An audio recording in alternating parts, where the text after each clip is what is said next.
வணக்கம் நண்பா, welcome to கிரிக்கெட்டோ. இந்திய அணியில் தற்போது தொடர்ந்து பல வீரர்கள் இடம் பிடித்து வருவதால் ஒவ்வொரு தொடரிலும் அணியில் ஏதேனும் மாற்றங்கள் உருவாகித்தான் வருகிறது.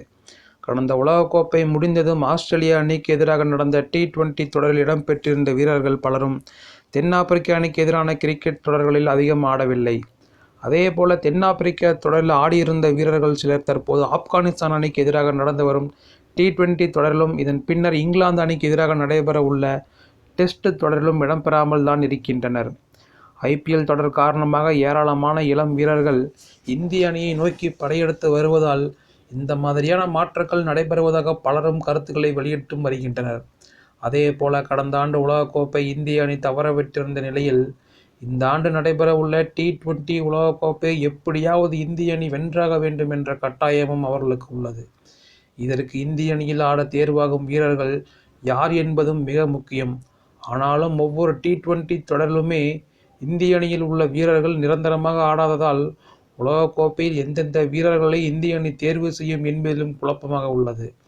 ஆனால் அதே வேளையில் முன்னாள் வீரர்கள் பலரும் இந்திய அணியில் எந்த வீரர்களை இடம்பெற செய்யலாம் என்பதில் தங்களது ஐடியாக்களையும் கொடுத்து வருகின்றனர்.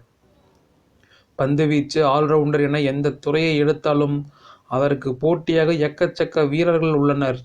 இந்த நிலையில் இந்திய அணியின் சுழற்பந்து வீச்சு மற்றும் ஆல்ரவுண்டர்கள் தொடர்பாக பேசியிருந்த முன்னாள் இந்திய ஜாம்பவான் சச்சின் டெண்டுல்கர், ஜடேஜா மற்றும் அக்சர் பட்டேல் ஆகியோரை ஒப்பிட்டும் சில கருத்துக்களை தெரிவித்துள்ளார். அக்சர் பட்டேல் தற்போது அந்த அளவுக்கு துல்லியமாக பந்து வீசி வருகிறார். பேட்ஸ்மேன்கள் அடிக்க முடியாத அளவுக்கான ஸ்லாட்டில் பந்து வீசுகிறார். அவரது பந்து வீச்சு அடிக்க வேண்டுமென்றால் பேட்ஸ்மேன்கள் தான் ஏதாவது முயற்சிகளை செய்து அதில் ஈடுபட வேண்டும். அதே போல இறங்கி அடிக்க வேண்டும் என்று நினைத்தாலும் சில நேரம் அது கைகூடாமல் போகும். T20 போட்டிகளில் ரவீந்திர ஜடேஜாவை பற்றி நாம் பேசிக் கொண்டிருக்கின்றோம். ஆனால் அவரை விட நிலையான வீரராக அக்சர் பட்டேல் உள்ளார். பவர் பிளேவில் பந்து வீசும் திறமை அவரிடம் உள்ளது. ஜடேஜாவை விட சிறந்த வீரராக அவரை முன்னிறுத்தியுள்ளது. T20 பந்துவீச்சில் பல வேரியேஷன்கள் காட்டும் அக்சர் பட்டேல் அதில் மட்டுமில்லாமல் பேட்டிங்கில் எந்த இடத்தில் இறங்கினாலும் அடித்து ஆடி வருகிறார். இந்திய அணிக்கு பவர் ஹிட்டர் வேண்டுமென்றால் அந்த அணியை நிச்சயம் அக்சர் பட்டேல் செய்வார். அதேபோல T20 போட்டியில் ஜடேஜாவை விட அக்சர் பட்டேல் முன்னிலையும் இருக்கிறார் என அவர் தெரிவித்துள்ளார்.